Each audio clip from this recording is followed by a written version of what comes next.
fight. So how did I find myself in DC working on Capitol Hill? Well, I'm very much here against my will. After I graduated from law school, my wife and I were very adamant that, DC is not the kind of thing we want to do. We're both from Colorado originally. We wanted to get back home. And now I've been in DC for 4 years. So this happened because I went and I clerked, and then I decided to get off the beaten path. Nearly everybody from my law school went into private practice, whether they clerked first or not. They all went to big major law firms in New York, DC, and LA. I decided I really didn't want to do that. So in 2016, when I was clerking, this young guy named Josh Hawley got elected to the Attorney General position in Missouri, and he had a good reputation in FedSoc circles. I had heard him speak at a FedSoc event before that, and I was remarking to my judge, and I said, he seems like he'd be a cool guy to work for. I just really wish he had been elected a couple of years from now, because I'm not yet qualified enough to work in the office in like an appellate role. And my judge, the former Attorney General of Alabama, said actually, Josh, you'd be surprised. So he encouraged me to apply, and lo and behold, then Attorney Josh Hawley hired me to be his Deputy Solicitor General in Missouri. So I went there. I was there for about a week when then Attorney General Hawley announced he was going to run for the Senate. So I thought, wow, that was fast. I might not be here as long as I thought I would. So I was in that office for about a year and a half, and then Josh Hawley became senator. Josh Hawley invited me to come here. So I've been here the last 4 years, clerking for one of those years, but otherwise in Senator Hawley's office. Now, my time in Missouri I thought was very interesting. I was in the Solicitor General's office, but I also found out that even if you weren't in the Solicitor General's office, there was a ton of opportunity to do really, really cool work. A lot of people, we have in Missouri, we've got about 6 million people. There were 200 to 250 attorneys in the office. And most of the appeals were actually handled not by the Solicitor General's unit. Most of the appeals were handled by the attorneys who handled it at trial. And it's just because, if the Solicitor General's unit handled all the appeals, you'd have to, triple or quadruple the size of the Solicitor General's office. There just wasn't the budget for that sort of thing. And it became very, very clear that the people in that office were getting way better experience than anybody or any of my friends were at private law firms. So in a year and a half, while I was there, I had 9 oral arguments. I argued in the DC Circuit, I argued in the 8th Circuit, the Missouri Supreme Court. And you might think, well, Josh, you had a federal appellate clerkship, of course you got it. Well, there were a lot of people in that office who didn't have a federal appellate clerkship. I know people who are in SG's offices in Arkansas, in West Virginia, and many other states who didn't have that credential and are still doing those sorts of things. And then there are a lot of people not in the Solicitor General's unit who are also doing those arguments. I met one individual who had been there, I think 15 years. He was in their criminal, he was in the criminal unit, and he had logged over 100 arguments in front of the Missouri Supreme Court. It just goes to show, you can go to a law firm and you can make a lot of money, and if the clients at those law firms are going to, if there is an argument, well, they want the big partner that they're paying a lot of money to handle the arguments. In state and federal government, you can really get on the ground experience very, very quickly. So now, I want to talk a little bit about how my legal experience dovetails with the job I have now. You might think, well, Senate job, that seems like a policy job. And it is. About 40% of what I do is policy. But my title is Chief Counsel, and there's a lot of legal thought that goes into that. My job now is basically an in-house counsel for somebody who also happens to be a policymaker. So I handle ethics compliance for the office. There are lots of rules about what Senate staff and senators themselves are allowed to accept as gifts, travel arrangements, things of that nature, what kind of events they can appear at. I handle the ethics compliance for all of that. Now, when we're dealing with policy, yes, it is. I do put on a policy hat, but often there's a legal bill involved. And that means I'm reviewing the legislation I'm editing the legislation. I'm taking a look and saying, if we're going to regulate this industry or this company or whatever, I try to put on my hat of what would I do if I were their attorneys? How would I try to get around this bill or this legislation? And that helps you figure out how you're going to edit this bill, or the negotiations you're going to have with some of the other offices on the Hill, or some of the conversations you're going to have with outside stakeholders. So my average week in the Senate consists of about maybe 40% just straight policy work and about 60% legal work. So a typical week in the Senate, the Judiciary Committee, which is my primary responsibility, will have 2 or 3 hearings. So they'll have a nominations hearing. I'll spend a day briefing my senator on that. I'll tell him, these are the 5 nominees we're going to have at our Wednesday hearing. This nominee is bad for this reason. This nominee is fine for this reason. Here are the questions that I suggest you ask of each of these nominees so you can find out more information. We'll typically also have a substantive hearing.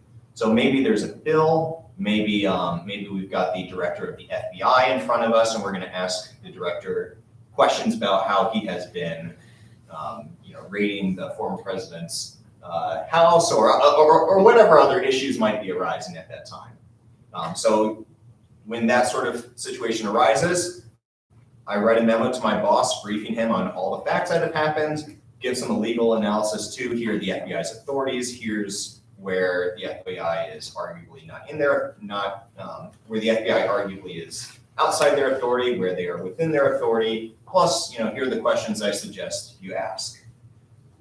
And then the rest of the week is filled with mostly figuring out different policy ideas that you can advance. I think we should write a bill on this idea, or this thing just happened over here. Maybe we should write a letter to the cabinet secretary asking for more information about this issue.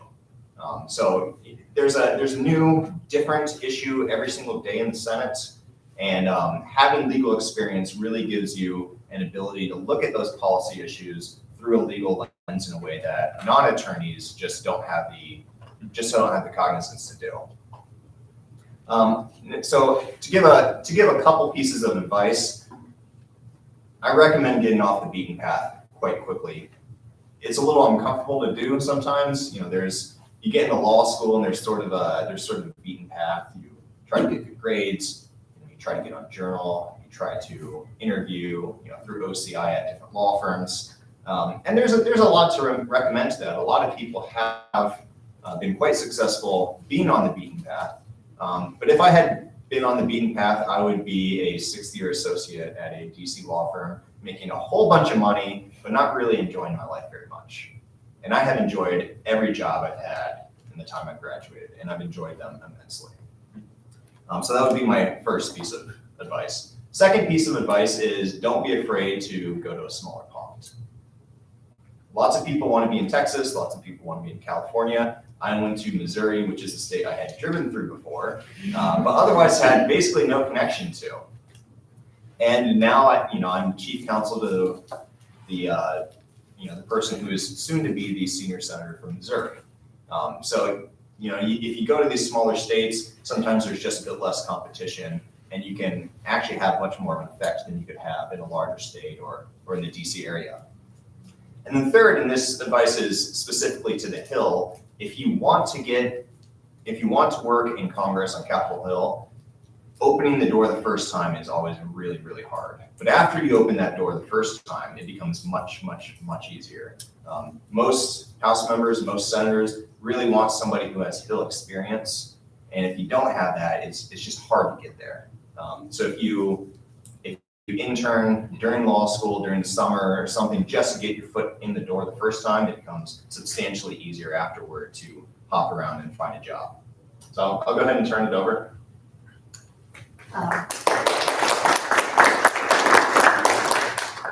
Well, thank you all for having me, and especially, I also graduated from American 2 years ago, 2021, 1 year ago, and was chapter president here at FedSoc, so this place holds a very special place in my heart, so I appreciate being able to come back. I see my role on this panel as very much being kind of maybe like the bridge between where you all are as law students and where our very accomplished panelists are. and maybe how do we get from there to there. And so as Hannah mentioned, while I was in law school here a second ago, I interned every summer, so first summer at the FEC, and then the second summer for the Institute for Free Speech. So this is a nonprofit kind of political speech space. And one thing that I can't emphasize enough, and I think that you mentioned this, if you want to kind of get into these spaces that are niche and that are DC specific, being here in Washington, DC while you're in law school is integral. You have the opportunity while you're here to, especially in the fall and spring semesters, be maximizing what other law students in the country don't have. They don't have access to the Hill in fall and spring, generally speaking. They do not have access to places like the Republican National Committee in fall and spring. And for the record, we're taking applications for those who want to clerk in the spring or summer with us. They don't have the access to the 1 trillion administrative agencies that we have here. They don't have access to NGOs, nonprofits, institutes, etc. And if you just show the gusto to these agencies and to these organizations here in the fall and spring, I think that that will bring you leaps and bounds beyond what other law students in our country are just able to access. And so for those of you in the room who maybe public interest isn't something that you're interested in now, even if you're kind of vying for that, 2L summer big law job, one thing I'll say is, for example, right now one of our law clerks is a 2L at GW. He already has his Hush Blackwell New York offer lined up for the summer. But he anticipates, after having clerked with us for a semester, maybe in the spring as well, to be able to have a pretty competitive advantage over all of his other kind of summer associate counterparts in drafting, research. He's going to have been here on election day at the RNC. He's going to be gaining a lot of experience that other students just won't have. And I think it's especially easy if you're kind of going that big law route, even if you're here in DC, to kind of sit back, you already have your offer. But I just can't emphasize enough how much the opportunity is just geographically here to kind of just show that gusto and get 10 times the experience I think that other students can have. And so that's kind of at the front, my piece of advice. And I think that's pretty much, that's all I've got. Yeah.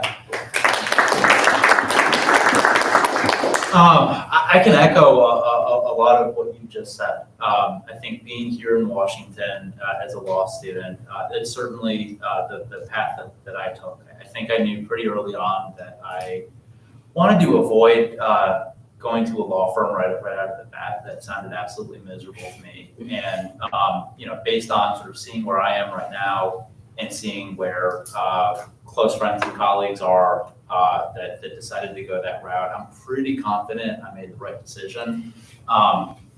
Because I feel like I fill my day with very meaningful work. I enjoy it. I've got a great life balance. And I get to work on issues that I think make a deep impact in people's lives day in and day out. But let's rewind. I graduated WCL in 2010, I want to say. And I'm giving you a bit of a weird answer there because it was a December graduation. And why that is, I ended up taking a semester off after my 1L year. I knew that I'd always wanted to be involved in electoral politics. I got a call from John McCain at the time that wanted me to come on board as his communications director for his 2008 presidential bid. So I had an opportunity to do that. It didn't pan out the way that I think we had hoped, obviously. I'm in part responsible for foisting one Sarah Palin on the world. I was involved in that decision making, which was, we all have things in our past. But I came back to law school. I finished that out, and I did exactly what you were mentioning. I think taking advantage of being in DC, and that was an opportunity for me to get down. At the time, I was working for the National Republican Congressional Committee. And just sort of putting myself out there. Hey, I'm Peter. I'm interested in doing this, and if you do that enough, eventually somebody's going to take pity on you and throw you a bone. We were talking earlier. Our mutual colleague Jessica First was that person who brought me on. She was a very young lawyer at the time, and is now established herself as probably one of, if not the preeminent Republican election lawyers. That's the person that you want to go to. Her and her mentor, Cleta Mitchell, who I think just left Foley and started her own gig right now. So, that was an opportunity to work again for a congressional campaign, doing FEC filings, but also on the legal team, we were supporting everything that that committee was doing, including opposition research. In terms of actual legal practice, I think that actually gives you a pretty good solid footing to understand sort of what the rules are, where people tend to break them, and how to exploit that, for advantage in a policy debate or in sort of electoral combat and the like. I think that also sets you up. Having that kind of compliance background is really useful going forward, because you learn ethics laws inside and out. You understand the rules of the Senate, the rules of the House, FEC filing requirements, tax law, the kind of general, but also extremely specific in certain area of background that you need to advise as a counsel on a congressional committee or something. So, you know what to spot when it's coming up so that you don't also make those same mistakes. And, the easy mistakes to make, the mistakes that people always make that never get called on. And you really get that intuitive sense of sort of how to navigate something in a way that you're absolutely able to minimize all that external risk that's just going to derail whatever policy you're ultimately trying to push. So that was useful. I ended up graduating. I graduated in perhaps the worst economic climate that has existed in recent years. This was the summer when all the people that had received their associate contracts were getting those rescinded. So it was sort of, geez, what the hell? This is a lot of debt, and I don't have a job lined up. I ended up parlaying work that I had previously done on Capitol Hill to get into the Senate Commerce Committee at the time. Also working some FedSoc connections that I had developed when I was here at WCL. And came on as a sort of junior counsel on the committee and had an opportunity to work on some interesting legislation and develop some areas of policy expertise. Among those, it included overseeing the agency that I now currently serve on. And that's really the great thing about, if I'm imparting advice, getting off the beaten path is well and good, and not going to law firms if that's something that you're not interested in, absolutely don't. It's just going to crush your soul. And getting on the Hill, having that experience is just so important. What I learned about public service, I think one of the most valuable experience I had was, pre my legal career. As an intern, I was interning. I'm sounding old. It was the Clinton years, and I was like 16 years old, and ended up getting a position answering phones in a congressman's office, and just going to work, picking up the phone, getting yelled at and abused. It taught you what issues people cared about. It taught you the level of passion that people have. It taught you humility and customer service. And I think those are all skills that you either have them or you don't. And it's developing that bedside manner of being able to talk to somebody who's absolutely irate about whatever thing's just not going their way right now. And they think that, calling their representative government to voice those concerns, which is their constitutional right, is the outlet that they've chosen at that particular day. And it just gives you a sense of how all these different parts fit together in the system, and being able to, sort of take that and not be repelled by it, but use that as motivation to actually go out and start solving problems for people. I think that's certainly why I'm involved in this. Transitioning to, with my newly minted JD as a young attorney on the Senate Commerce Committee, one of the areas that I found particularly valuable, in addition to all the legislative work and nominees that we processed through, was also, using my skills as an attorney to engage in sort of congressional investigations. That is a very unique and specialized area of the law.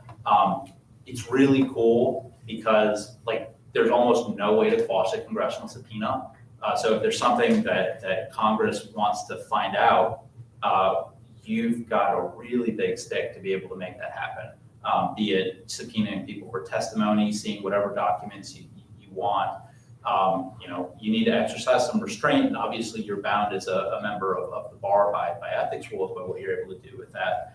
But we were able to use that to pretty good effect. I think, do I have time? I can share two quick stories. Yeah, you have time. We as the Senate Commerce Committee, we have jurisdiction over telecommunications.